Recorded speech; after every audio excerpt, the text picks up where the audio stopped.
Hi, it's Allergic Amanda and my pal Sabrina. So today I want to talk about just how annoying it is to have to tell people what your problem with food is. For those of you who are down to just like one allergy or celiac, might not fully understand how annoying it is, but for those of you who are like me and get to go through your list when people are just like, what are you allergic to? What's the problem with what I made you? Why can't you eat this? Oh, I'm sorry, it has 10 allergens in it. Yeah, those moments are really annoying. Like half of the time I just want to print out a card and laminate it and pass it to my waitress like when we go out to eat, just so that I don't have to go through it all. Because luckily I've at least gotten to know what is in certain foods. Like right when I found out about my allergens, I'm allergic to nuts and peanuts, and something that's my cat. And she's stuck. Oh, this makes a great video. Sabrina, say hi to everyone. Say hello. Sorry, folks. She's apparently very interested in being involved in a food allergy discussion today. I'm gonna just give her a treat and see if that works. Here. Right? Jacob, baby. Okay. Okay. So anyway, I know I've read in a couple of books that like the best suggestion is, write down your allergens and then you can give it to the waiter.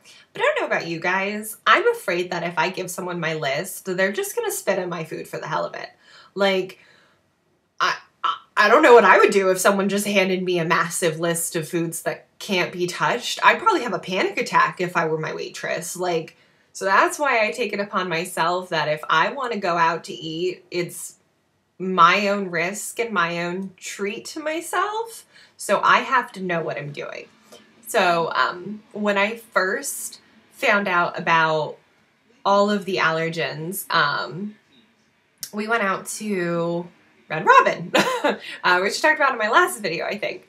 And at Red Robin, I was about to get the chicken pesto, but I decided just to look up what's in pesto, just because I wasn't really sure. I've never really had pesto before, so I looked it up, and thank God I did, because most pesto is made with either pine nuts or peanuts. And, well, I'm allergic to those, and my nut allergy is one of those ones that could cross over to anaphylaxis at any second. So I personally don't believe in sharing every single allergen that I have. I believe that it's my responsibility to myself and my own health to make a smart decision and know what I'm putting in my body. So, I mean, if I get sick, that's my fault. I was in the hospital a couple weeks ago, and part of what put me in there was, oh my God, she's never this interested in my computer. I don't know what's happening. Anyway, so part of what put me in the hospital was I had the zuppa toscana soup at Olive Garden, which I am lactose intolerant, so the cream I knew would set me off, but turns out there's onions in that soup, and I didn't do my research well enough. So it's not Olive Garden's fault that I got sick. It's my own fault. It's not the fault of the people who went out to dinner with me. I wasn't smart enough to do my own research, and I feel like when you have as many allergies as someone like me does, you can't go and blame other people. Cattail. You want more? Good. Come here. Yeah, you can't blame other people. It's too much to put on someone else to worry about maybe I'm going to kill this person. Because that's also another issue with people with food allergies, is that a lot of people think that like automatically the only reaction that people have to food allergies is anaphylaxis. I remember I went to dinner at one of my boyfriend's relatives' house, and they were like, "Oh my God, you're allergic to so many things." I'm like, "Yeah." Like, so all those things can kill you. I'm like, well, no, it's not going to kill me, but I'm going to be sick to my stomach for a bunch of it. I mean, some of it can, but for the most part, I mean, I'm just going to be in pain for days. That's most of the side effect. I mean, some of it's, you know, throwing up and other fun stuff, but overall, you just deal with the fact that you made a mistake and you eat something you shouldn't have. But it's so important to be careful, because part of the reason why I wound up in the hospital for that, I have some other GI stuff going on, which I think the food allergies contributed to. Oh my gosh, I'm so sorry. I have no idea. What are you doing? You never care this much.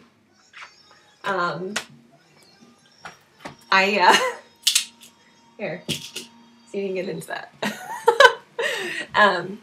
Yeah, so I've really lost my train of thought because my cat keeps trying to attack the camera. Yes. So, part of what put me in there was I tipped my bucket. Food allergies, my doctor described it to me as like, if you have a little bit here and a little bit there, you're filling up this bucket inside your body, and eventually that bucket's going to reach the top and it's just going to overflow. And that's when you get the really big reaction. So maybe you only had a little bit of gluten and a little bit of rice and a little bit of corn. But if that little bit of corn was enough right at the top of that bucket, it can explode into a much, much bigger reaction. And that's what happened with me. I mean, I wasn't keeping anything down. I was in the hospital for an entire week, and it wasn't until they started steroids, which, gee, when you have an allergic reaction and you go to the emergency room, what do they treat you with? Steroids. Nuh-uh. So they treated me with steroids, and that night I ate for the first time in over a week and kept it down. It's incredible. Now, I'm still in a lot of pain. I am still nauseous all the time, so there's something else involved, but food allergy-wise, that's why I couldn't eat. My throat was swollen. I could feel the food getting caught when it went down. It's just terrible. So I really think that, you know, we have to be careful ourselves, because a lot of people don't understand the severity of allergies, and you cannot expect someone else to be as worried about your life. You have to be worried for yourself. You have to know what you're putting into your system. And it's not someone else's fault if, you know, I mean, you take the risk. The only way to make sure that you're 100% allergy free is to be cooking all your own meals. And it's a very sad truth that those of us with allergies and sensitivities and intolerances and all that other nice stuff, it's what we have to deal with. And hopefully one day there will be less reason to fear, because there will be more understanding, but that's not what we're living in right now. Gluten-free is becoming a much bigger thing, so people with celiac,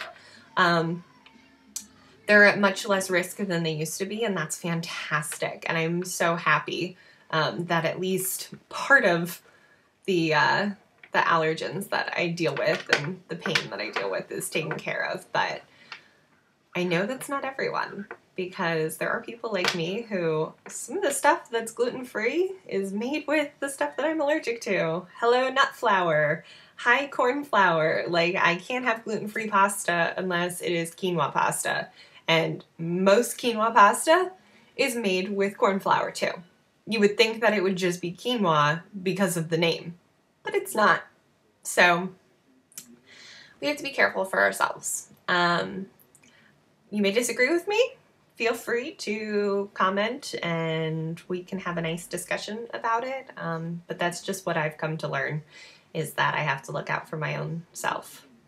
And I can't blame someone else if I decided to go out to eat. I'm putting myself at risk. But that's just my personal opinion. So, I mean, there's definitely ways to cope with that worry. And one of the biggest ways is to know what the ingredients are in that food, and finding restaurants that are very helpful with food allergies. Because, you know, your local pizza shop might be so concerned about you and so scared, so they're willing to do whatever they can to help you out. I have a bakery in my town that's like that. They do gluten-free, but they use nuts in some of their baking, and they know that I'm allergic to nuts. They know I'm allergic to corn, and I mean, they offer to make stuff for me that is nut and corn free, like a special order of cookies if I wanted it. Those kinds of places are so fantastic, and I am so grateful that there are places like that, because I know it's a pain in the butt to have to make everything yourself. And for the parents out there who have kids who are food allergic, I mean, they'll grow up and they'll learn that they have to watch what they do, but it's an adaptation. Yeah, you really have to adapt. So that's my rant for today. Like, comment, subscribe, share. Thanks, and I'll see you next time.